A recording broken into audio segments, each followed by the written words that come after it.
Hi, this is Joe's Corner 76. We will be discussing the human condition. In order to change it, we have to be involved. Today, during this election season, my message is addressed to boomers. Because boomers vote, definitely they vote in high numbers. They are always concerned about issues that affect seniors. What I want to address is issues that affect millennials and younger people. You guys that are boomers, most of you have it made. You're doing okay. There's a lot of you that just say, I've got mine, you get yours. But here's the thing. Right now, Canada's population is not increasing through live births. They're the lowest they've ever been, below 1.4 per thousand. And immigration won't solve it, because when immigrants come here and they have a better life, they have less children. So I'm asking you to think about this. The whole premise of retirement, pensions, government programs for the elderly, old and seniors was based on the premise that there'd be enough young people to pay for them. And these young people would be making enough to support these programs through taxes. Hey, let's look at the reality.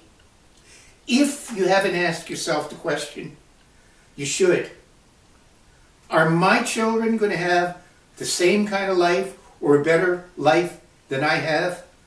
I can tell you unequivocally, at this point in time, they are not. They can't afford to buy a house. They have no hope of saving for a house. When they look at rent, it takes a huge proportion of their income. When you've got to pay $2,000 a month for rent, that's $24,000 after tax. Can you imagine a person earning $60,000? They're not doing that well. These young people are saying to themselves, I can't have a house. I can't have a family. I can't afford to have kids. I don't even know if I can live in an apartment. What am I going to do? Well, some are lucky enough to have parents that help them towards the down payment, but the others, they're going to have to save for 29 years before they can afford a down payment on a house today. They don't have the job security that you people had. They don't have pensions. Their costs have increased tremendously for housing, for food, for rent, for transportation. Inflation. They don't make enough to save. They don't have enough to put aside for retirement. The question I'm putting to you is, your children are not going to be better off than you are. Today we've got a great divide. One is a position of fear. By that I mean the Liberals. One is a position of hope by the Conservatives. The thing I would like you to think about is, are you concerned about the national debt? Are you concerned about the sustainability of the social programs we have? Are you concerned about our ability to protect ourselves as a country? Are you concerned about future investment that's going to produce jobs in the private sector? That's the only thing that publishes or supports the public sector. And if you are, we need to vote for a government that, one, realizes housing costs have to go down, realizes that food prices have to decrease, realizes that, hey, the Liberals are anti-pipeline, anti-development in terms of putting our energy out into international markets. The Conservatives are pro. We can't just afford to keep selling our oil to the US at $15 a barrel less. We can't afford to send our liquefied natural gas to them. Our natural gas, which they set into liquefied natural gas and sell on the market at 3 times what they paid us. We can no longer afford to take 17 years to develop a mine or a pipeline. We need to say to ourselves, our children need a future. We need to let them be able to produce families, be able to have a house, be able to prosper. Why? Because at one point, there's not going to be enough of them working and producing to support us.